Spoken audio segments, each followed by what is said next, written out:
नमस्कार, technical analysis course के इस पहले एपिसोड में आपका स्वागत है। Fundamental analysis course, stock market course for beginners, the ultimate guide to mutual funds, इन 3 कोर्सेज के बाद हम टेक्निकल एनालिसिस का ये कोर्स ला रहे हैं। जब भी हमें स्टॉक मार्केट में किसी कंपनी में इन्वेस्ट करना होता है या किसी कंपनी का शेयर खरीदना होता है तो हमें सबसे पहले यही चीजें बताई जाती हैं कि पहले आपको एनालिसिस करना होगा।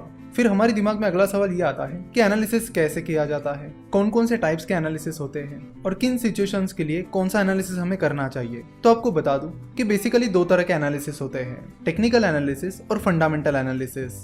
तो पहले टेक्निकल एनालिसिस की बात करते हैं। टेक्निकल एनालिसिस में कंपनी के शेयर प्राइस और कंपनी के वॉल्यूम का एनालिसिस किया जाता है और उनका एनालिसिस करके उस कंपनी की फ्यूचर प्राइस को प्रेडिक्ट किया जाता है। वही फंडामेंटल एनालिसिस का तरीका अलग होता है। जिन लोगों ने फंडामेंटल एनालिसिस का कोर्स किया है उन्हें फंडामेंटल एनालिसिस की डिटेल जानकारी मिल गई होगी। फिर भी जिन लोगों को फंडामेंटल एनालिसिस पता नहीं है उनके लिए हम फंडामेंटल एनालिसिस के कुछ बेसिक चीजें रिपीट करते हैं। तो फंडामेंटल एनालिसिस में कंपनी के मैनेजमेंट का एनालिसिस किया जाता है कि कंपनी का मैनेजमेंट कैसा है, उनके एथिक्स कैसे हैं, कंपनी कॉर्पोरेट गवर्नेंस को फॉलो करती है या नहीं करती है। देन कंपनी के फाइनेंशियल स्टेटमेंट्स को देखा जाता है और उनका एनालिसिस किया जाता है, जैसे कि balance sheet, profit and loss statement, cash flow statement, इनका एनालिसिस किया जाता है। उसके बाद कंपनी के प्रोडक्ट्स और सर्विसेज का एनालिसिस किया जाता है कि कंपनी के प्रोडक्ट्स क्या क्या है, कंपनी की सर्विसेज कौन कौन सी हैं, उनकी फ्यूचर में क्या डिमांड हो सकती है, फिलहाल वो प्रोडक्ट्स एंड सर्विसेज कैसे परफॉर्म कर रहे हैं, कौन सी नई चीजें कंपनी आगे चलकर लाने वाली है। इन सारी चीजों का एनालिसिस किया जाता है। साथ ही कंपनी का वैल्यूएशन निकाला जाता है और उसके बेसिस पर डिसाइड किया जाता है कि इस कंपनी के शेयर्स को किस प्राइस पर खरीदना सही रहेगा। चलो तो टेक्निकल एनालिसिस और फंडामेंटल एनालिसिस के इस डिफरेंस को एक एग्जांपल की मदद से समझते हैं। मान लीजिए कि आप फ्रूट्स खरीदने एक फ्रूट सेलर के पास जाते हो और आप उस फ्रूट सेलर से बिना फ्रूट्स की क्वालिटी देखे और बाकी चीजें देखे उस फ्रूट को खरीद लेते हो, क्योंकि इससे पहले 5 बार आपने उस फ्रूट सेलर से फ्रूट्स खरीदे थे और आपने जितनी बार भी उससे फ्रूट्स खरीदे हैं फ्रूट्स अच्छे निकले हैं और इसीलिए आप इस बार भी बिना कुछ देखे उस फ्रूट सेलर से फ्रूट खरीद रहे हो, क्योंकि उस फ्रूट सेलर से खरीदे हुए सारे फ्रूट्स पहले अच्छे निकले थे। तो ये होता है टेक्निकल एनालिसिस, जिसमें आप पास्ट परफॉर्मेंस के बेसिस पर फ्यूचर को प्रेडिक्ट करने की कोशिश करते हो। यानी कि पिछले 5 बार फ्रूट्स अच्छे निकले हैं तो आपने ये प्रेडिक्ट कर लिया कि इस बार भी फ्रूट्स अच्छे ही निकलेंगे, इसलिए आपने उस फ्रूट सेलर से फ्रूट्स खरीद लिए हैं। वही अगर आप उस फ्रूट सेलर के पास जाते हो और आप फ्रूट्स की क्वालिटी चेक करते हो कि फ्रूट कैसे है, साथ ही आप उन्हें हाथ लगाकर चेक भी करते हो कि क्वालिटी भी सही है या नहीं। उसके अलावा आप फ्रूट सेलर का भी एनालिसिस कर रहे हो कि वो फ्रूट सेलर कैसा है, वो अच्छे फ्रूट्स बेचता भी है या नहीं, वो अच्छे फ्रूट्स बेचकर अच्छा बिजनेस करता है या फिर कुछ भी बेचकर बस पैसे कमाने की कोशिश करता है, जिस प्राइस पर वो फ्रूट्स बेच रहा है वो सही है या नहीं। ये सारी चीजें जब आप चेक करते हो तब आप फंडामेंटल एनालिसिस कर रहे होते हो।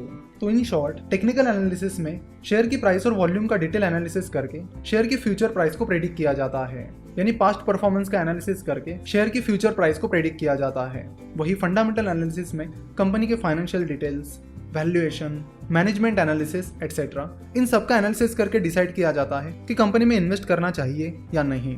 तो टेक्निकल एनालिसिस को शॉर्ट टर्म के लिए यूज किया जाता है, यानी अगर आप ट्रेडिंग करना चाहते हो या शॉर्ट टर्म के लिए शेयर खरीदने की प्लानिंग कर रहे हो तो आपको टेक्निकल एनालिसिस करना होता है, और लॉन्ग टर्म के लिए इन्वेस्ट कर रहे हो तो आपको फंडामेंटल एनालिसिस करना होता है।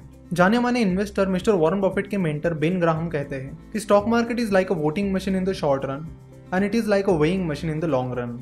यानी वो कहते हैं कि स्टॉक मार्केट शॉर्ट टर्म में एक वोटिंग मशीन की तरह है जहां पर बहुत सारी वोलेटिलिटी होती है, बहुत ज्यादा अनसर्टेनिटी होती है। वही लॉन्ग रन में स्टॉक मार्केट एक वेइंग मशीन की तरह काम करता है जहां पर कंपनी की जो एक्चुअल वैल्यू है वो आपको लॉन्ग टर्म में दिखने मिलती है। तो टेक्निकल एनालिसिस शॉर्ट टर्म में होता है और टेक्निकल एनालिसिस की मदद से इमोशंस, साइकोलॉजी और इरेशनल बिहेवियर का स्टडी किया जाता है। शॉर्ट टर्म में स्टॉक मार्केट में लोग बहुत सारे डिसीजंस इमोशंस के बेसिस पर लेते हैं। कई बार वो अपना इरेशनल बिहेवियर दिखाते हैं जिसकी वजह से शेयर प्राइस ऊपर नीचे दौड़ती रहती है। जैसे कि आपको बता दूं कि जब ब्रिटेन में ब्रेक्जिट की बातें चल रही थी तब इंडियन मार्केट बहुत गिरने लगा था। अगर आप देखोगे तो ज्यादातर इंडियन कंपनीज का ब्रेक्जिट से डायरेक्टली और इनडायरेक्टली कोई लेना देना नहीं था। उसके बाद भी ब्रेक्जिट की न्यूज आते ही स्टॉक मार्केट गिरने लगा था, लगभग सारी कंपनीज के शेयर प्राइसेस गिरने लगी थी। तो शॉर्ट टर्म में ये जो चीजें होती है वो लोगों के इमोशंस की वजह से और लोगों के इरेशनल बिहेवियर की वजह से होती है। इसी तरह ऐसे कई सारी चीजें होती रहती है जिनका कंपनी से डायरेक्टली और इनडायरेक्टली लेना देना नहीं होता, फिर भी शेयर प्राइसेस गिरने लगती है, क्योंकि शॉर्ट टर्म में ज्यादातर लोग इमोशनली डिसीजंस लेते हैं, सोच समझ कर नहीं। तो टेक्निकल एनालिसिस इमोशंस और इरेशनल बिहेवियर का स्टडी करती है और हिस्ट्री के बेसिस पर फ्यूचर का प्रेडिक्शन करती है। चलो तो टेक्निकल एनालिसिस को कुछ और एग्जांपल्स की मदद से समझते हैं। कई बार यूनिवर्सिटी एग्जाम्स में या कॉलेज एग्जाम्स में बहुत सारे स्टूडेंट्स पहले पिछले क्वेश्चन पेपर्स का एनालिसिस करते हैं कि कौन कौन से क्वेश्चंस रिपीट हुए हैं, और जो क्वेश्चंस पिछले 3-4 सालों से लगातार रिपीट हो रहे हैं वो उन पर ज़्यादा फोकस करते हैं। वो सोचते हैं कि ये कुछ स्पेसिफिक क्वेश्चंस पिछले 3-4 सालों से लगातार आ रहे हैं, इसलिए ये क्वेश्चंस इस बार भी ज़रूर आएंगे। तो उन्होंने ये जो प्रेडिक्शन किया है कि ये क्वेश्चन इस बार आएंगे, ये टेक्निकल एनालिसिस के बेसिस पे किया है। उन्होंने पास्ट परफॉर्मेंस देखा और उसके बेसिस पर फ्यूचर परफॉर्मेंस को प्रेडिक्ट किया। उन्होंने देखा कि पिछले 3-4 सालों से लगातार ये क्वेश्चंस पूछा जा रहा है, इसलिए संभावना है कि इस साल भी ये क्वेश्चन रिपीट होगा। तो टेक्निकल एनालिसिस बिल्कुल यही करता है, पास्ट परफॉर्मेंस के बेसिस पर फ्यूचर को प्रेडिक्ट करता है।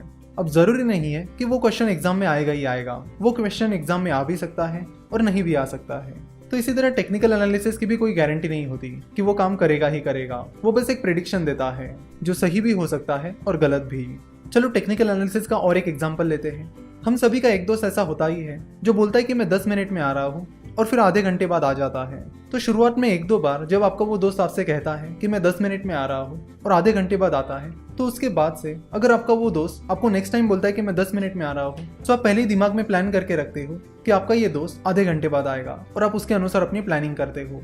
तो अगेन आपने ये जो डिसीजन लिया है वो टेक्निकल एनालिसिस के बेसिस पर लिया है। तो ये था टेक्निकल एनालिसिस का इंट्रोडक्शन। नेक्स्ट पार्ट में हम टेक्निकल एनालिसिस की हिस्ट्री के बारे में बात करेंगे, उसके बाद हम जापानीज कैंडलस्टिक चार्ट के बारे में बात करेंगे और उसके अलग अलग टर्मिनोलॉजीज के बारे में भी जान लेंगे। तो आज यहीं पे रुकते हैं और आशा करते कि आपको टेक्निकल एनालिसिस क्या होता है ये समझ में आया होगा। तो नेक्स्ट लेक्चर से हम टेक्निकल एनालिसिस को शुरुआत करेंगे। स्टॉक मार्केट, म्यूचुअल फंड और फाइनेंस के बारे में और जानकारी के लिए आप हमारी वेबसाइट www.finnovations.com विजिट कर सकते हो। आप हमें इंस्टाग्राम पर भी जरूर फॉलो करिए, वहाँ पर हम कई सारे इंटरेस्टिंग ग्राफिक्स और इमेजेस अपलोड करते रहते हैं। हमसे जुड़े रहने के लिए आपका बहुत बहुत धन्यवाद।